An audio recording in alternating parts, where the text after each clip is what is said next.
Everyone, you are very warm welcome to our channel BL storyteller. और guys, आज मैं आपके साथ वेंसू का नेक्स्ट पार्ट लेके आए। चलो इसे शुरू करते हैं। और इससे पहले मैंने आप लोगों के साथ हवालेन शेयर कर दिया है। जिन जिनको हवालेन वाली स्टोरी पसंद है गाइस, आप पार्ट 35 ज़रूर देखिएगा। चलिए आज के हम वेंसू के पार्ट को शुरू करते हैं। पिछले एपिसोड में जैसे कि हमने देखा कि यहाँ पर जो हमारा वन कशिंग था वो होश में आ गया था। उसके बाद उसकी और जोजिशु की फ़र्स्ट मीटिंग हुई थी।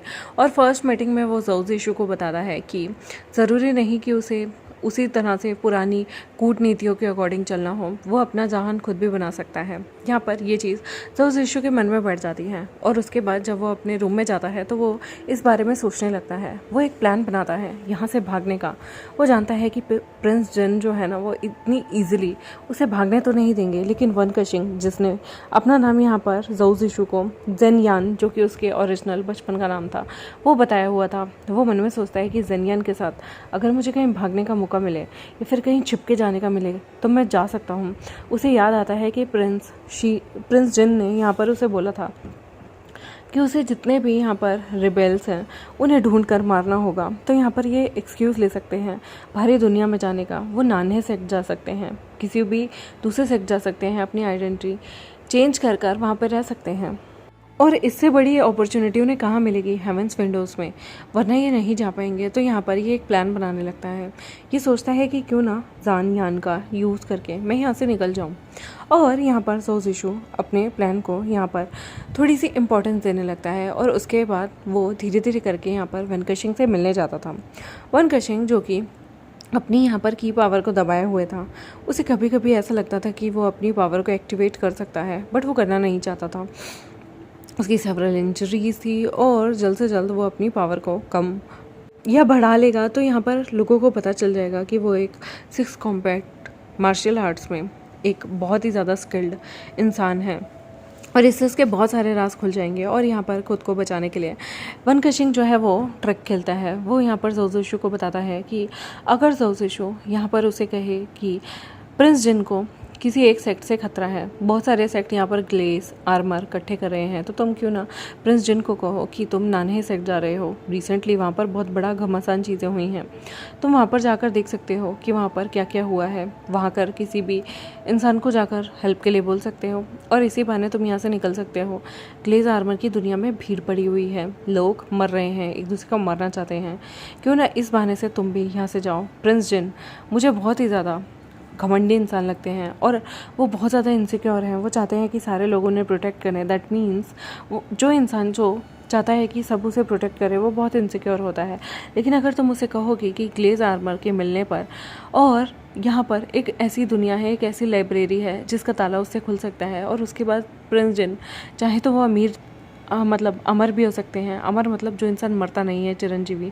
तुम इस तरह का लालच उन्हें दे सकते हो। बाकी आइडिया मैं तुम्हें दे दूंगा। यहाँ पर जोजिशु कहता है प्रिंस जिन को मैं अमर तत्व का लालच दूँ, लेकिन अगर मैंने उसे अमर तत्व का लालच दिया तो वो मेरे पीछे ज़रूर कुछ लोगों को भेजेगा जो कुछ दूर तक मुझे फॉलो करेंगे।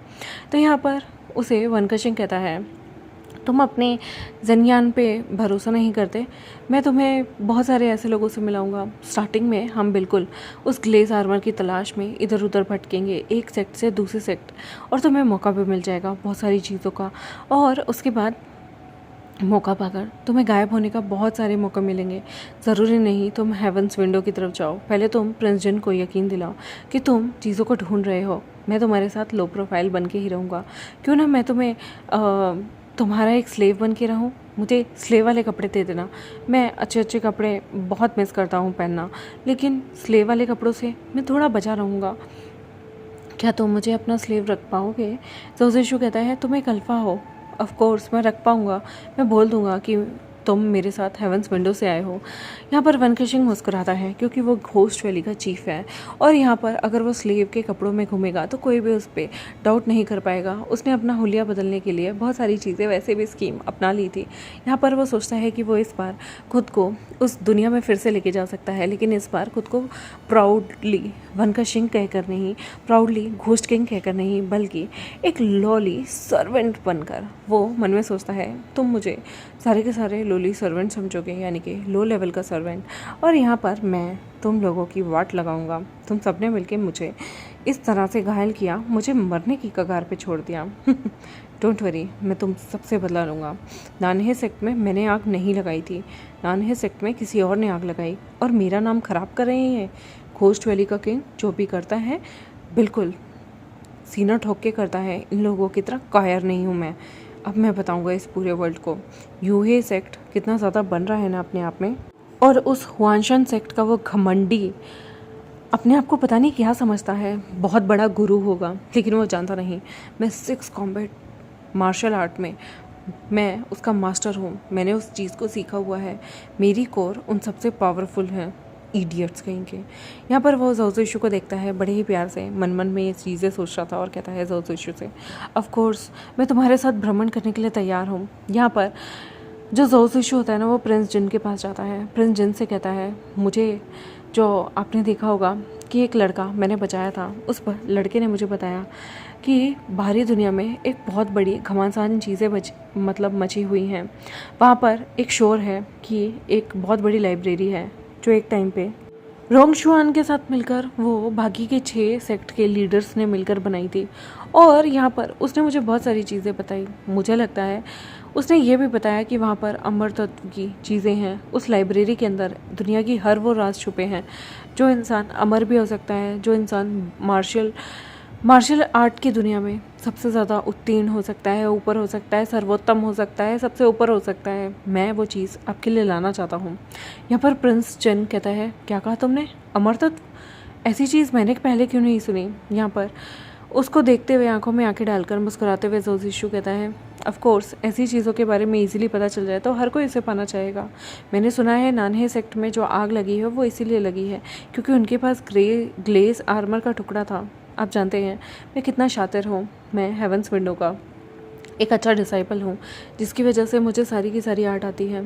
और जैसे ही मैं उस ग्लेज आर्मर के टुकड़ों को चुन लूँगा, मैं उसके बाद वो ग्लेज आर्मर ले जाकर उस लाइब्रेरी को खोलना चाहूँगा और वहाँ से अमर तत्व की किताब आपके लिए लाना चाहूँगा। फिर आपको इस दुनिया में बाकी के सबऑर्डिनेट्स पे निर्भर करने की ज़रूरत नहीं। आप अमर हो जाएंगे। आपको कोई हाथ नहीं लगा सकता, आपका कोई बाल भी वाका नहीं कर सकता। इसलिए मैं चाहता हूँ कि मैं आपके लिए वो लेके आऊँ। प्रिंस जिन जो कि पहले मन मन में सोचता है और फिर खुश हो जाता है क्योंकि वो जानता था यहाँ पर सारे इंसानों से धोखा दे सकते हैं, लेकिन ज़ोज़ोशु नहीं। वो अपनी वोव्स का पक्का है। वो कसम खा चुका था कि वो अपनी लाइफ में किसी को नहीं आने देगा। और ऑब्वियस ही बात है, यहाँ पर उसकी लाइफ में कोई है भी नहीं। तो प्रिंस जिन कहता है, ऑफ कोर्स मुझे तुम पे पूरा यकीन है। जब तुम अपने बाकी के मार्शल ब्रदर्स को मार सकते हो क्योंकि उन्होंने सेक्ट के रूल तोड़े थे, तो मैं समझता हूँ कि तुम सबसे ज़्यादा भरोसा करने लायक हो। मैंने जैसे कि पहले ही कहा है, जिस पे आप सबसे ज़्यादा आंख मूंद के भरोसा कर लेते हैं वो आपको भरोसा ज़रूर तोड़ता है। और ज़ोज़ोशु यहाँ मन में यही सोच रहा था, जिस तरह से तुमने मेरा भरोसा तोड़ा है, मेरे या तो मेरे बहुत सारे डिसाइपल भाई बहनों को मरवाया है, अब तुम्हारी बारी आ गई है। यहाँ पर ज़ोज़ोशु कहता है, जैसे को तैसा होगा। मेरा भरोसा तुमने तोड़ा, तुम्हारा भरोसा मैं तोड़ के दिखाऊंगा। और यहाँ पर ज़ोज़ोशु कहता है, ऑफ कोर्स मैं आपको कभी भी निराशाजनक नहीं होने दूंगा। मैं उस ग्लेज आर्मर से को लेकर ग्लेज लाइब्रेरी को खोलूँगा और वहाँ से आपके लिए वो सारे उपाय लेके आऊँगा जिससे आप अमर हो सकते हैं। हमारा सेक्ट इन सारे सेक्ट से दबना छोड़ देगा। हम किसी से भी नीचे नहीं होंगे, हम सबसे ऊपर होंगे, सबसे ऊँचे होंगे, सर्वोत्तम होंगे, सर्वोच्च होंगे और सारे के लोग हमारे आगे झुकेंगे। वो 6 कॉम्बैट वाले भी हमारे आगे झुकेंगे। ये सुनकर प्रिंस जिन तो खुशी हो जाता है क्योंकि वो जैसा भी थे वो एक बहुत ज़्यादा पावरफुल कभी भी प्रिंस नहीं रह चुका और वो जानता है कि उसकी बहुत सारी कमजोरियां हैं और जिसके चलते वो एक पावरफुल, एक बहुत अच्छा लीडर नहीं बन पाता। और यहाँ पर जब उसे पता चलता है कि उसके पास स्टिल एक चांस है, तो वो उस चांस को कैसे अपने हाथों से जाने दे सकता है। कहते हैं ना, पावर, पैसा और सेक्स लोगों की कमज़ोरी बन जाता है। यहाँ इसकी कमज़ोरी है पावर, और यहाँ पर इसीलिए ये ज़ोज़ोशु को जाने देता है। लेकिन ये इतना कच्चा खिलाड़ी भी नहीं था। यहाँ पर जैसे कि ज़ोज़ोशु जानता था, इसने अपने जो कमांडर था दुआन पेंगचू, असिस्टेंट कमांडर ऑफ तियानचुआंग, उसको इसने बोल दिया था कि तुम ज़ोज़ोशु पे नज़र रखना। और तो और इसने ज़ोज़ोशु का ही एक ब्रदर था जिसे ये प्यार से ब्रदर हान बोला करते हैं, उसको भी यहाँ पर ज़ोज़ोशु के पीछे लगा दिया था ज़ोज़ोशु को फॉलो करने के लिए। यहाँ पर ज़ोज़ोशु जो था वो पहले से ही प्रिंस जिन की हरकतों को जानता था क्योंकि वो भी इस पूरे के पूरे स्पाई गैंग का हिस्सा रह चुका है। वो जानता है कि लोग कैसे स्पाई करते हैं, कैसे एक दूसरे के छोटे छोटे कदमों को भी जानते हैं। इसलिए ज़ाओ ज़िशु यहाँ छुप कर कुछ नहीं करना चाहता था, बल्कि दिखा कर करना चाहता था कि भाई मैं प्रिंस जिन का ही लॉयल हूँ। यहाँ पर वो बिल्कुल वैसे ही काम करना चाहता था जैसे कि वो प्रिटेंड कर रहा था, लेकिन वो जानता था आखिर में चकमा देकर जब प्रिंस जिन को पूरा यकीन हो जाएगा कि ज़ाओ ज़िशु के हाथ में कुछ ना कुछ लगा है, तो वो ऐसा चकमा देगा कि प्रिंस चाहकर भी उसे नहीं ढूंढ पाएगा। और इस बीच उसे बहुत सारे रास्ते मिल जाएंगे। दुनिया में भ्रमण करते करते उसे बहुत सारी ऐसी जगहों का भी पता लग जाएगा जहाँ पर वो जाकर छुप सकता है। अभी वो बहुत ज़्यादा ईस्टर्न रीजन में घूम रहा है, सदर्न ईस्टर्न रीजन, लेकिन उसने अभी भी बहुत सारा ऐसा एरिया है, जैसे कि बहुत सारा नॉर्थ का एरिया है, बहुत सारा साउथ का एरिया है जिसे उसने कभी एक्सप्लोर ही नहीं किया, और वेस्ट के एरिया में तो कभी जा ही नहीं पाया। तो वो मन में सोचता है कि वो सारी जगह जाएगा, उन सारी जगह से वो सारी इन्फॉर्मेशन कलेक्ट करेगा और अपनी ज़िंदगी को एक अच्छे से बसर करेगा। यहाँ पर वो वापस से वन कशिंग के पास आता है और कहता है, ब्रदर ज़ेनियन, मैं बहुत खुश हूँ, मुझे अप्रूवल मिल गया यहाँ से बाहर जाने का। अब हम ग्लेज आर्मर को कलेक्ट करेंगे। यहाँ पर वन कशिंग जानता था कि उन पे अभी भी स्पाई किया जा रहा है, तो वो मुस्कुरा कर कहता है, बिल्कुल ब्रदर, लेकिन उसे कलेक्ट करना आसान बात नहीं है। यहाँ पर छोटे छोटे सेक्ट को वो ग्लेज आर्मर काफ़ी टुकड़ों में बटा हुआ था और उन्हें उनके दोस्त ने बांटा हुआ है। जिन 6 सेक्ट वाले इसकी अगुवाई कर रहे हैं, उसको संभाल के रख रहे हैं, उन सबके पास छोटे छोटे टुकड़े हैं।